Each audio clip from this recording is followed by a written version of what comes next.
శేషు గారు, so MLC Kalvakuntla Kavitha my dear daddy అంటూ కేసీఆర్ గారికి రాసిన లేఖ అనేది తెలుగు రాష్ట్రాల్లో సంచలనం సృష్టిస్తూ ఉంది.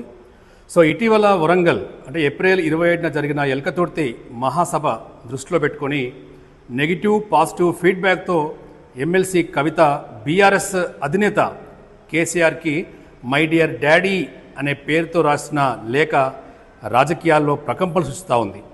మరి ఈ లేఖలో ఎమ్మెల్సీ కవిత ప్రస్తావించిన అంశాలపై మీరు ఎలా స్పందిస్తారు? జై స్వరాజ్ వరల్డ్ టీవీకి స్వాగతం.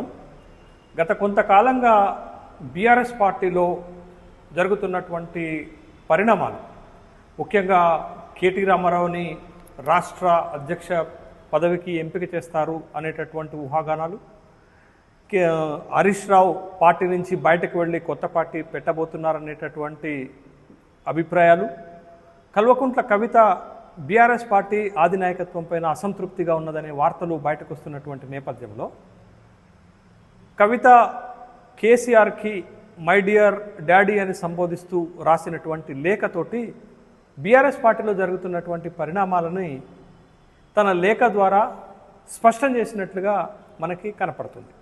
ఇది మొదటి అంశం. అయితే రెండో అంశము, కల్వకుంట్ల కవిత బీఆర్ఎస్ అధినేత కేసీఆర్కి రాసినటువంటి లేఖ రాష్ట్రంలో ఉన్నటువంటి బీజేపీ కాంగ్రెస్ పార్టీకి ఒక అస్త్రంగా భవిష్యత్తులో మారేటటువంటి అవకాశాలు చాలా స్పష్టంగా కనపడుతున్నాయి.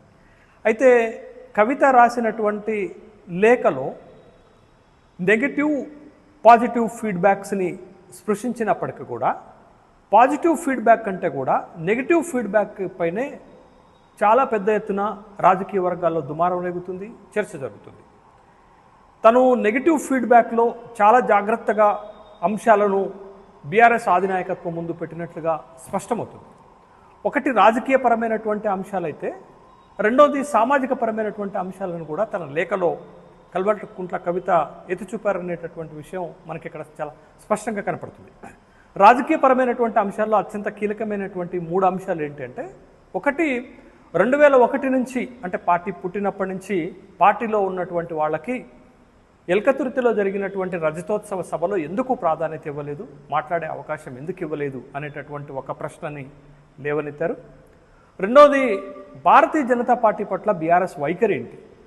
కేవలం 2 నిమిషాలు మాత్రమే భారతీయ జనతా పార్టీ పైన విమర్శలు గుప్పించడం వల్ల భారతీయ జనతా పార్టీకి బీఆర్ఎస్కి మధ్య ఏవో సంబంధాలు ఉన్నాయనేటటువంటి అపోహలకి మనం క్లారిఫికేషన్ ఇవ్వలేకపోయాము అనేటటువంటి ఒక ప్రశ్నని లేవనెత్తారు. మూడో ప్రశ్నగా, రాబోతున్నటువంటి స్థానిక సంస్థల ఎన్నికల్లో ఇప్పటి వరకు నియోజకవర్గాల్లో ఉన్నటువంటి నాయకత్వంతో బీఫామ్లు ఇప్పిస్తారా, లేకపోతే పార్టీ క్యాడర్ భావిస్తున్నట్టుగా రాష్ట్ర నాయకత్వమే ఎంపీటీసీలకు, జెడ్పీటీసీలకు, తర్వాత గ్రామ పంచాయతీ సర్పంచులకు బీఫామ్లు ఇస్తారా అనేటటువంటి ఒక 3 రకాలైనటువంటి ప్రశ్నలను లేవనెత్తి పార్టీలో జరుగుతున్నటువంటి చర్చని తన లేఖ ద్వారా బయటపెట్టినట్టుగా మనకు కనపడుతుంది. ఈ రాజకీయపరమైన అంశాలు అయితే, మరొక వైపున సామాజిక అంశాలను కూడా పార్టీ ముందు లేవనెత్తారు కల్వకుంట్ల కవిత.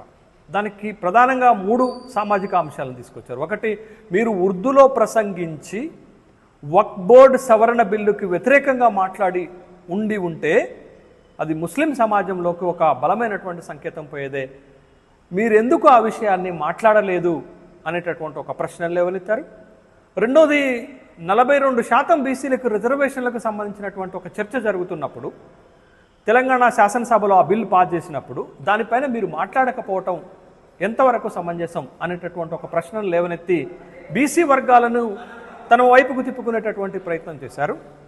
అదేవిధంగా ఎస్సీ వర్గీకరణ బిల్లుని శాసనసభలో మనమే దాన్ని ఆమోదించినటువంటి సందర్భంలో ఇవాళ కాంగ్రెస్ పార్టీ దాని మైలేజ్ కోసం చేస్తున్నప్పుడు ఎస్సీ వర్గీకరణ బిల్లు పైన మీరు సభలో మాట్లాడి ఉంటే బాగుంటుంది అనేటటువంటి